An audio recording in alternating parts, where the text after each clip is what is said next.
Taro, who has a solid lead in polls to head Japan's ruling Liberal Democratic Party and succeed the outgoing Suga Yoshihide as Prime Minister, expressed support for building nuclear-powered submarines this week.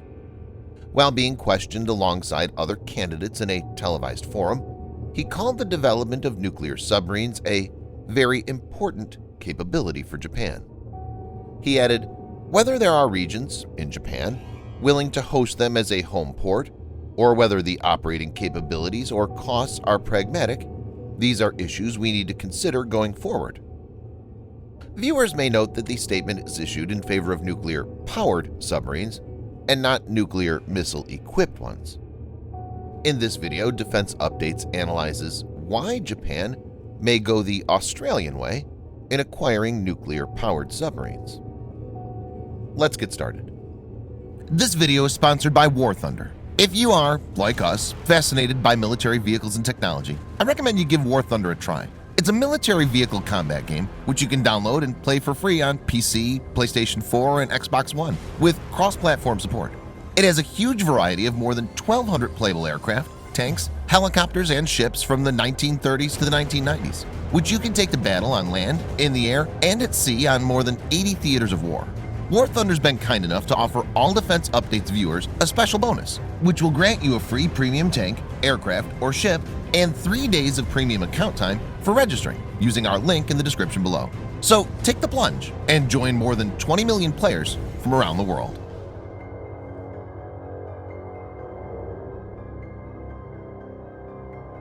Japan's Atomic Energy Basic Law stipulates that the use of nuclear power will be limited to peaceful purposes. Sanai Takaichi, the former Internal Affairs Minister, also supported the idea. Takaichi said there was a need to sort things out, but added she did not believe nuclear-powered submarines to be unconstitutional.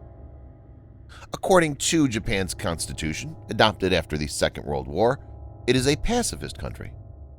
Article 9 of the Japanese Constitution states that the Japanese people forever renounce war and the threat or use of force.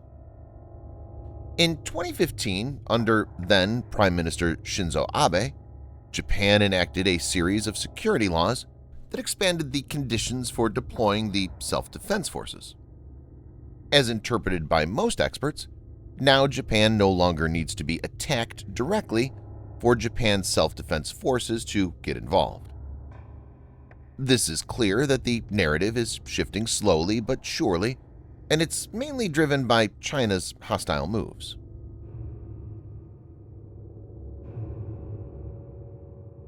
Japan has watched as the People's Liberation Army Navy, PLAN, has gone from a green water navy capable of operating only in regional seas, relatively close to home, to a full-fledged blue water fleet operating as far as the Indian Ocean and Baltic Sea. The PLAN is now considerably larger than Japan's maritime self-defense force in both overall tonnage and number of vessels. China's rise, as predicted by many experts, is not peaceful. In recent times, China's been very aggressive in its posturing. Its activities are far off from being a sensible nation. China's corrosive behaviors in the South China Sea and neighboring areas have not gone unnoticed. Japan has been increasingly conscious of the fact that its territory, which is surrounded by waters, is vulnerable to naval strikes from Chinese undersea and surface combatants.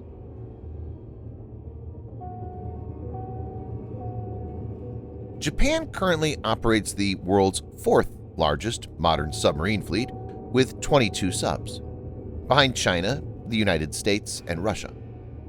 It's to be noted that Iran and North Korea also have large submarine fleets, but the submarines are outdated and far less capable vessels. Unlike Chinese, American, and Russian submarine fleets, Japan's is entirely conventionally powered with advanced diesel-electric drive systems. Its latest design, the Taigai class, which was launched in 2020, uses an advanced lithium battery system pioneered on the last two Soryu-class submarines built. The JMSDF is currently the only naval service in the world to have installed this technology aboard a submarine. Lithium-ion batteries have almost double the electric storage capacity of traditional lead-acid batteries and enable better endurance and range.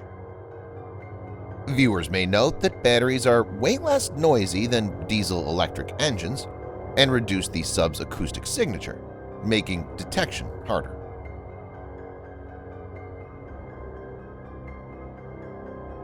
While advanced conventional designs, such as those deployed by Japan, have increased the time for which a submarine can remain underwater without having to use the diesel-electric engines, they cannot match the unlimited range and endurance that nuclear propulsion provides.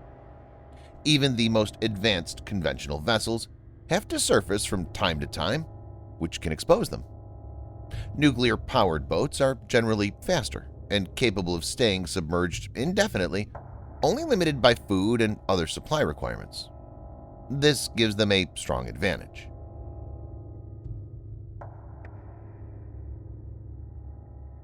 Under the arrangement dubbed AUKUS, the United States and Britain will provide Australia with the technology and capability to deploy nuclear-powered submarines. As per the deal, 8 nuclear-powered attack submarines will be built for Australia. A similar deal could be forged with Japan, too.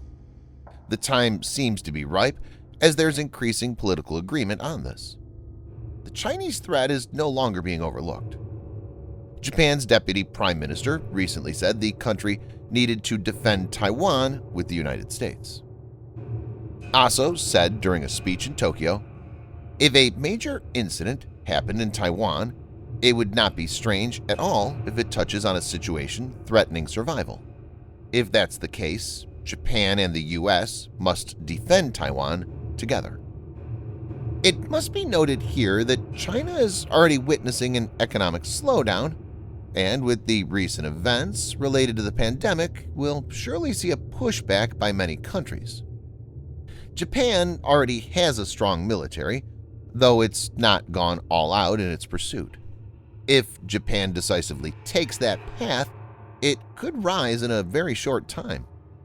A Japanese fleet equipped with nuclear-powered submarines will be a great counter to the Chinese Navy.